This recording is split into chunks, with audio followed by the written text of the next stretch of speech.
पहला सवाल ये है कि जैसा कि आपने आज शहर को लेकर के जो कार्यक्रम किया, हमने देखा कि अवाम में से बहुत सारे लोग ऐसे आए जो अपनी अपनी परेशानियों को लेकर के आए। जानना चाहेंगे सर कि लोगों की क्या क्या परेशानियाँ थी बेसिकली? बहुत सारी परेशानियां हैं और ये शहर के ताल्लुक से लोगों 2-3 महीने से लोग परेशान हैं। उसके अलावा लोगों का राशन कार्ड से बहुत सारे लोगों का नाम राशन कार्ड से गायब है, वो भी परेशानी है। ज़मीन के ताल्लुक से मोटेशन के लिए 2-2 महीना 4-4 महीना लोगों ने ये अपना आवेदन दिया है, तो ये कर्मचारी लोग दलाल पाल करके रखे हुए हैं, उनके ज़रिए से पैसा वसूली कर रहे हैं। अगर कोई पैसा नहीं देता है तो ये लोग क्या करते हैं, उसको रिफ़र कर देते हैं एसडीएम कोर्ट में कि आपका मोटेशन यहाँ नहीं होगा, कोई ना कोई बहाना करके उसको रेफ़र कर देते हैं एसडीएम साहब के यहाँ। तो ये बहुत बुरी बात है कि जो काम आपका यहाँ होना चाहिए वो एसडीएम कोर्ट में, जाहिर सी बात है जब एसडीएम कोर्ट में रिफ़र होगा तो उसके दिमाग में ये आएगा कि ये काम यहाँ तो 10,000 में हो सकता था, अब तो हमको 40-50 हज़ार में करना पड़ेगा। तो ये परेशानियाँ हैं डीसीएलआर के यहाँ एसडीएम कोर्ट में। उसके अलावा बिजली का समस्या इतना है कि अभी हमारे यहाँ सबसे ज़्यादा बिजली कटौती सबसे ज़्यादा होती है तो हमारे दिगल बैक प्रखंड है।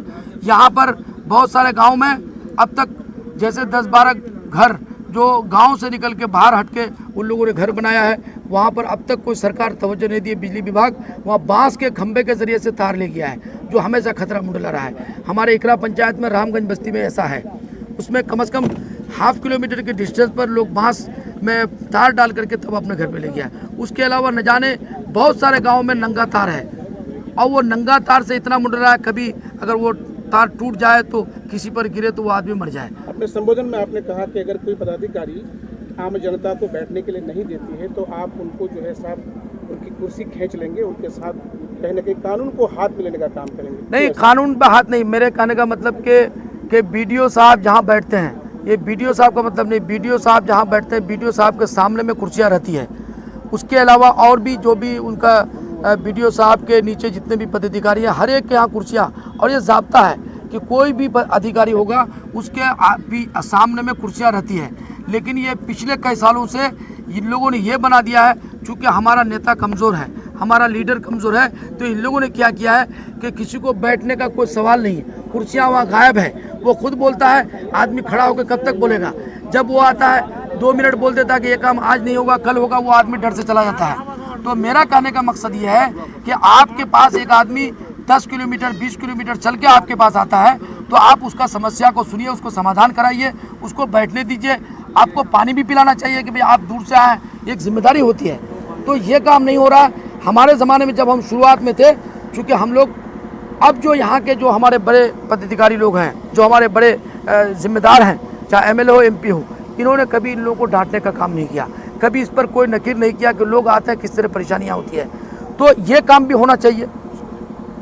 मुफ्ती साहब, एक तरफ लोग एसआईआर को लेकर परेशान है, अपने नाम को लेकर परेशान है वोटर लिस्ट में, दूसरी तरफ सरकार की तरफ से ये जो जमाबंदी को लेकर के जो काम शुरू किया गया है, सरकार की इस नीति को आप कैसे देखते हैं? ये भी हम लोग निंदा करते हैं, इसलिए कि अभी एक तरफ तो अभी एसआईआर को लेकर इतना लोग परेशान है, कोई दिल्ली से आ रहा है, कोई पंजाब से आ रहा है, परेशानियां हैं लोगों को, उस परेशानी से अभी जूझ रहे हैं, अभी वो भी मुकम्मल नहीं हुआ है, अभी भी लोग दर दर की ठोकरें खा रहे हैं। इसमें अब जमाबंदी के लिए लोगों को बुला बुला करके शिविर लगा रहे हैं, लोग परेशान हैं, अभी लोगों को समझ में नहीं आ रहा है। ये जमाबंदी के बारे में हमने आज से 5 साल पहले कहा था, एसडीएम साहब को, डीएम साहब को भी कहा था कि भाई ये जमाबंदी हमारा बाप का नाम, मेरा दादा के नाम से है, अब जमाबंदी बदलना चाहिए। लेकिन ये काम 1 दिन का नहीं है, 4-5 दिन का नहीं, 1 हफ्ते का नहीं है, कम से कम ये 6 महीने में ये काम मुकम्मल हो सकता है। अभी इन लोगों ने बॉन्डेड कर दिया कि इतने दिनों में आपको ये जमाबंदी का कागज़ जमा करना है। अभी कई जगह अभी जो लोग आज लोगों को जितना आना चाहिए और भी आना चाहिए था, ये पूरा प्रेशर भर जाता, लेकिन लोग अभी जमाबंदी में लगे हुए हैं। मुफ्ती साहब, आपके पार्टी के बारे में कहा जाता है कि आपकी पार्टी जो है पैसे वालों की पार्टी है, ऐसे में टिकट की उम्मीद कितनी होगी आपको? नहीं, देखिए, पार्टी पैसे वालों की नहीं है, पार्टी तो बैरिस्टर असदुद्दीन अवैसी की है, और हमारी पार्टी का जो मुखिया है बैरिस्टर असदुद्दीन अवैसी साहब, वो पैसे वाले तो वो खुद हैं ही, और दूसरी बात ये है कि वो अपनी ज़बान से, अपने कलम से तमाम मजलूमों की एक आवाज़ है। हमेशा वो गरजते हैं, सड़क में हो या सदन में हो, हमेशा लोगों की बात करते हैं, मजलूमों की बात करते हैं। और ये जो बातें हैं पैसे वालों की, तो ये बात कहाँ तक सही है ये तो आने वाला वक्त बताएगा। और मैं आपको बता दूं कि पैसे के दम पर अगर जो आप कहना चाह रहे हैं कि कोई पैसे के दम पर टिकट लेना चाहे, ये मुमकिन बात नहीं है। अगर कोई ऐसा होता है, मैं आपको बताना चाहता हूँ, अगर कोई ये चाहे कि मैं पैसे के बदौलत हम कोई टिकट खरीद ले, तो हमारे मैंने इंटरव्यू देखा एक आदमी का, वो नौजवान लड़का है, उसने ये जुमला बोला कि अगर कोई टिकट खरीदता है या टिकट बेचता है, कोई भी पार्टी का हो, ऐसी पार्टी का हम लोग बहिष्कार करेंगे, हम लोग वोट देने का काम नहीं करेंगे। मुफ्ती साहब, इसी संबंधित एक और सवाल है आपसे, चूँकि आप बिहार पार्लियामेंट्री बोर्ड के मेंबर हैं आपकी पार्टी MIM के, तो ये सवाल मेरा आपसे बनता है, टिकट के बंटवारे में अहमियत किसको दी जाएगी? पुराने कार्यकर्ताओं को दी जाएगी या फिर जो हाल ही में नए 1 महीने 2 महीने 6 महीने में आए हैं, पार्टी में शामिल हुए हैं और करोड़पति हैं, क्या ऐसे लोगों को उसमें अहमियत दी जाएगी? नहीं, देखिए, टिकट इंशाअल्लाह अज़ीज़ 2 टिकट बैरिस्टर साहब ने ऐलान कर दिया है। अब जो भी टिकट का ऐलान होगा, हमारे बिहार के सदर जनाब अख्तरुल ईमान साहब की अध्यक्षता में, उन्हीं की अगुवाई में हम लोग सेलेक्ट करेंगे जिसको भी उनको करना होगा, और आदिल साहब भी हैं, ये लोग सब बैठेंगे और पैसे की बुनियाद पर सेलेक्ट नहीं होगा।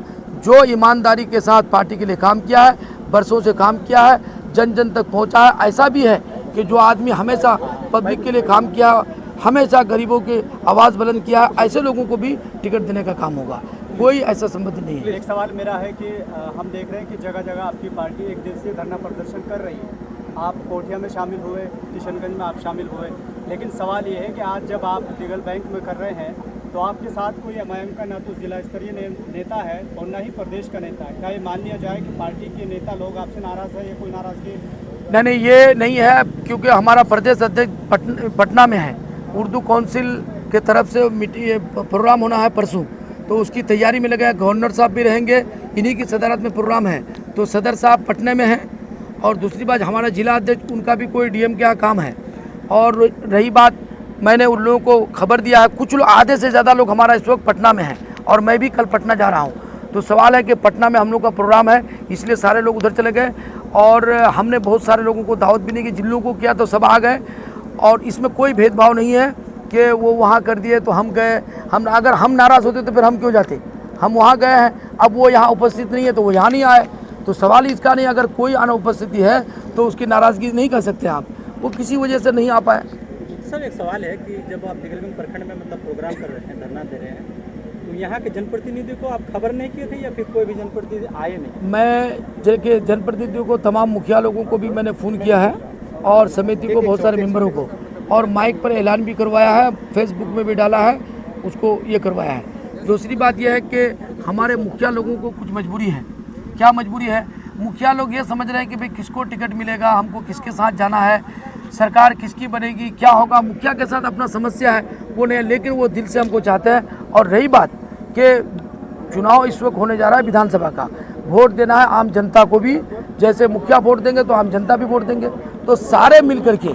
अभी हमारे सामने मुखिया अब्दुल रज़ाक साहब भी हैं, मुखिया अब्दुल रज़ाक पत्थरगट्टी पंचायत के वो आए हैं, और कुछ मुखिया अभी मुखिया संघ का वहाँ मीटिंग हो रही है। सुनिए, आपको ये बता दूं, हमारे मुखिया लोग वहाँ भी गए हैं, पटना गए हैं, पटना में कुछ मुखिया लोगों का प्रोग्राम भी हो रहा है। आखिरी सवाल है, आपके जो वर्तमान विधायक हैं, उनका दावा है कि ऐतिहासिक काम किया है और जनता उन्हें ऐतिहासिक तौर पर जिताएगी, क्या कहते हैं?